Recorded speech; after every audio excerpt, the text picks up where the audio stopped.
Okay, so now with that being said, let's go to a new concept that I want to teach. So I want to give you sort of an introduction to Wall Street, and this is only 2 slides, so it's not going to be too in-depth, but I think a lot of people are not familiar with this. So we're going to sort of define Wall Street in a picture style, and this may not be a complete diagram of Wall Street, but I think it's pretty good. And we're going to segment Wall Street into 2 parts, the buy side, or we'll just call them investors. And then the other side is the sell side, or a better word for it is just saying investment banks. I think the whole buy side, sell side names are a little silly. I just like to say these are investors and these are investment banks. Investment banks service the investors. They're basically service providers. So in any event, there's a few different kinds of investors, and we went over this a little bit. Mutual funds like Fidelity, Wellington, State Street, Putnam, Capital Research.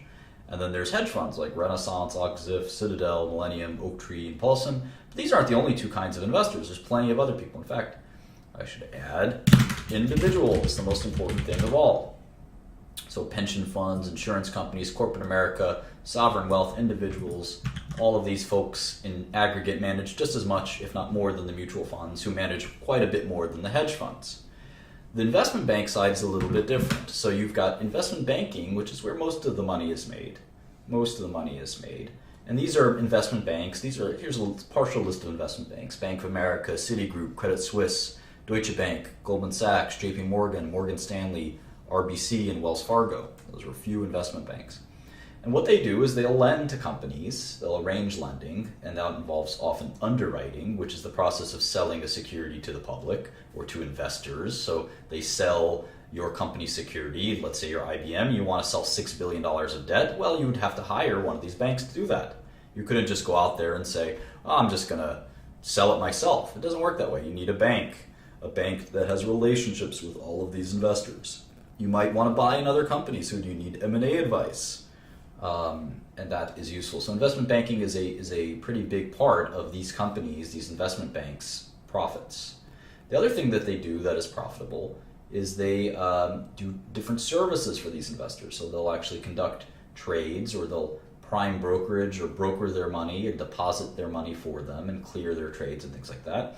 And finally, these banks issue securities research. They give buy and sell recommendations on securities, and these are generally not considered or thought through too heavily. Every now and then, 1 out of 100 maybe of these sell-side securities analysts will be useful, but in general they're pretty biased due to the conflict of interest that exists with investment banking, despite the rules that exist to separate those 2, despite that.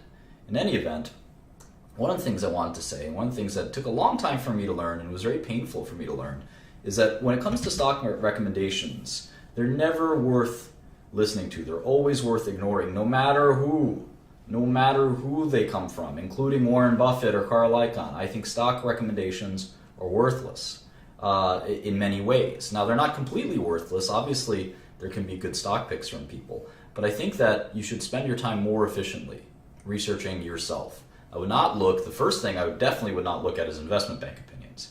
Then I certainly wouldn't look at other investors' opinions or their holdings. You can look up an investment funds holdings. I would worry about learning securities by yourself and learning lateral skills. I would definitely not spend my time looking at other people's opinions. It's not that they're completely worthless. It's that you want to win at the game of your own time. You want to bet on yourself and short everyone else. And the long short game of your time is the most valuable thing you have. And listening to other people and thinking about other people's stock picks is not going to get you very far, in my humble opinion. And I used to think carefully about the markets and their other people's investments, and I certainly didn't do very well when I did that, and I started to do much better when I thought for myself. So in any event, that's sort of what I'm thinking about there. Lateral skills are things like, well, if you're looking at, like, for example, what I did, I was a pharmaceutical investor. So instead of spending my time worried about what other pharmaceutical investors were doing, I learned a lateral skill of pharmacology. I studied deeply in fields like pharmacology and medicinal chemistry and other areas, just general preclinical science. And these were important to me. It helped me be a better pharma investor. When it came time to be an entrepreneur, these skills came in handy. These skills came in handy. So it was much better for me to spend my time doing this than it was to worry about 13F filings or being on the phone all day talking to other investors, watching CNBC. All of this was not not completely useless, but relative to what I could spend my time on. Remember, I only have 24 hours in a day, so all of this was comparatively useless. This was useful stuff. This was stuff that people didn't know, that people couldn't match with the skill of investing. This is just garbage comparatively. Now, I know there's plenty of people that do this who are quite successful, but this is just my tips for success.